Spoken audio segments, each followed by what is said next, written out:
Quand on regarde le prana autour de nos têtes, la première couche énergétique qui existe autour de nos têtes, c'est prana maya kosha.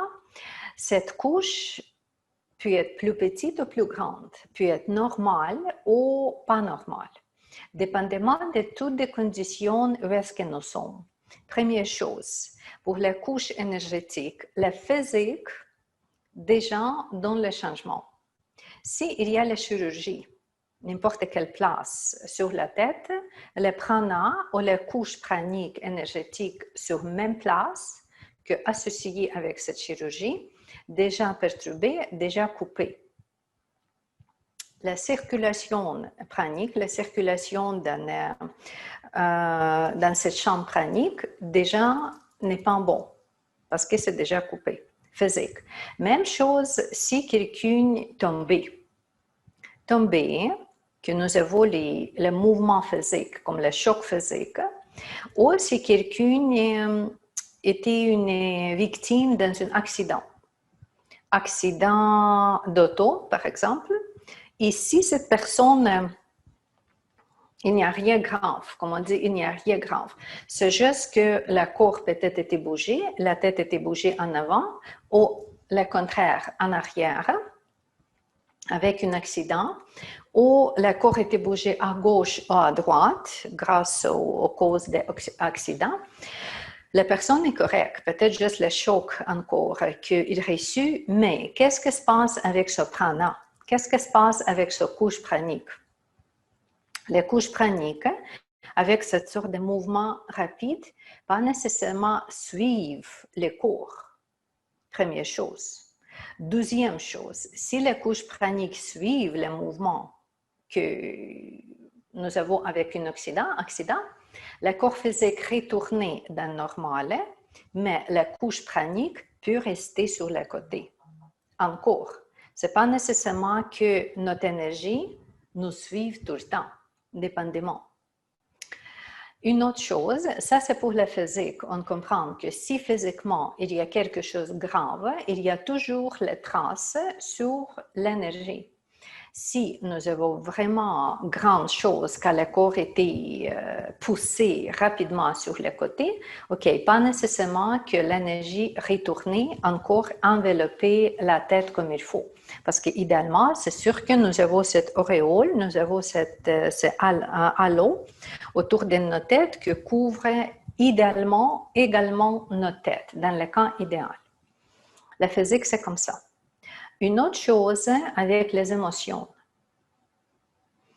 Pourquoi on dit qu'après les émotions, quelqu'un était très triste, quelqu'un a perdu un membre de famille, quelqu'un a perdu le travail, il y a les chicanes, il y a les conflits, il y a quelque chose. Et après ça, si vous parlez ou si vous regardez cette personne après les grands stress émotionnels, vous pouvez trouver que énergétiquement, cette personne est vide. Comme vraiment, il n'a plus d'énergie. Juste qu'il peut se cacher. Caché sur le lit, la couverture sur le lit, il ne veut pas ni voir personne, ni parler, rien du tout, parce que vraiment, il s'est vidé avec cette explosion énergétique. Pourquoi? Parce qu'avec l'énergie, avec les émotions, avec les émotions graves, et c'est drôle également que les émotions négatives que positives. Si c'est grave, Notre énergie aussi s'écuit. Notre énergie aussi change. Maintenant, quand on va regarder la kosha, on va regarder l'énergie autour de la tête, ce n'est pas encore dans le pranique. Ça, c'est déjà dans le prochain niveau. Ça, c'est le niveau émotionnel, manomaya kosha. La couche émotionnelle.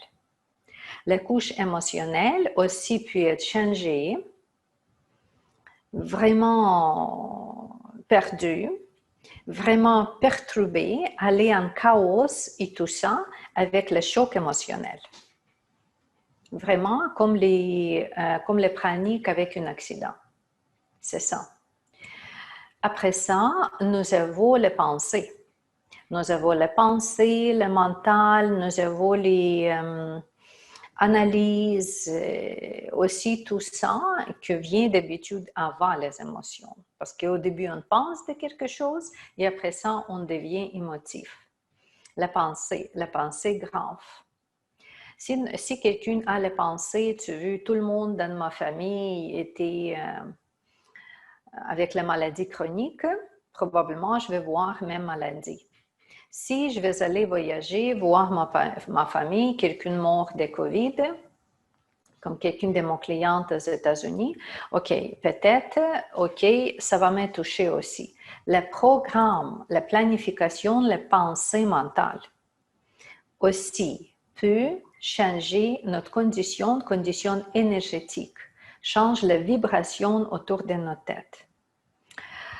Et pourquoi on fait cette sorte de nettoyage? Pourquoi on veut changer tout ça que déjà nous gardons?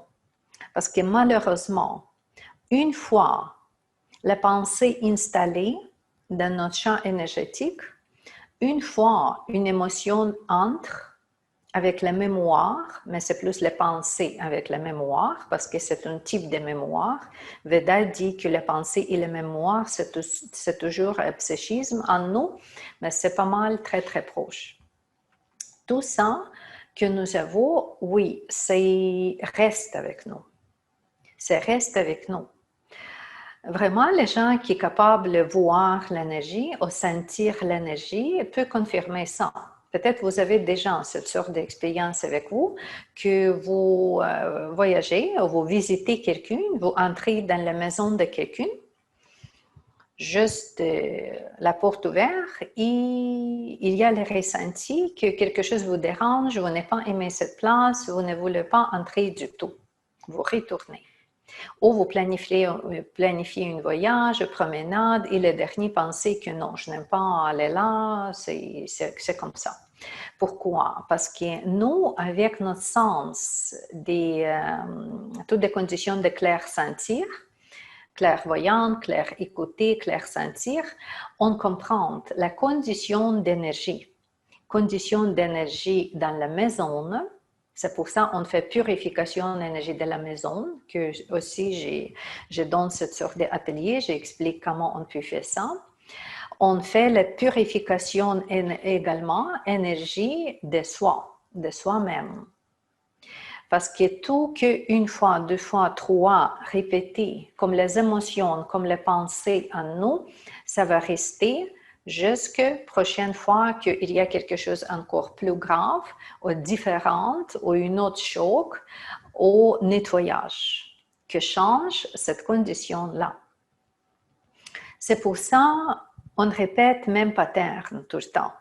Quelqu'un qui est déjà divorcé, cette personne voit quelqu'un de nouveau, un nouveau copain, il pense tout de suite déjà, il trouve tout de suite déjà même problème dans lui que dans son ex. Ou la prochaine, encore même problème. Pourquoi? Parce que ce cerveau déjà programmé dans cette vibration-là, dans cette niche-là, dans ces ondes de compréhension, de vibration, de mémoire et tout. Et lorsque on change tout ça, on reprogramme le cerveau, après ça, voilà, tout change dans notre vie. Littéralement, jusque la mot de la tête. Littéralement, jusque ça change les sommeils. Ça change les visions, le regard, écoute, la condition des muscles, irritation, ça change tout. C'est vraiment comme imaginer quelqu'un qui n'a jamais pris la douche ni le bain, rien du tout, mais imaginez qu'est-ce qu'il a accumulé dans soi, sur sa peau. Mais sur la peau, sur le vêtement, c'est visible. Dans l'énergie, dans l'aura, ce n'est pas visible, mais juste imaginer cette quantité de déchets, de tout, des mémoires, tout que sale nous avons dans notre vie qu'on toujours garde avec nous. C'est ça.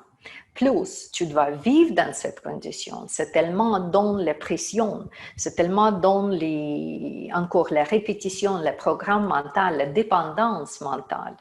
que finalement vient jusque la dépendance physique. Et c'est tout ça qu'on peut changer quand on fait un nettoyage énergétique. Spécifiquement, un nettoyage énergétique dans la tête, parce que le niveau pranamaya kosha, pranique, prana, chi, vitalité, le niveau manamaya kosha, où est-ce que nous avons émotion et préoccupation mentale, plus nous avons l'autre kosha mental, aussi, qui nous garde aussi propre ou pas propre. Notre rang, on notre énergie autour de notre tête dans l'autre école, puis on met un peu différemment.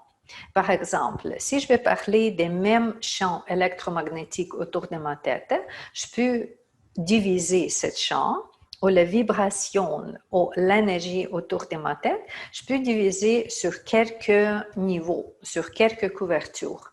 Première, c'est éthérique, petite couverture, peut-être 3 à 5 mm, éthérique. Prochaine, ça peut être émotionnel, la couche émotionnelle un peu plus loin.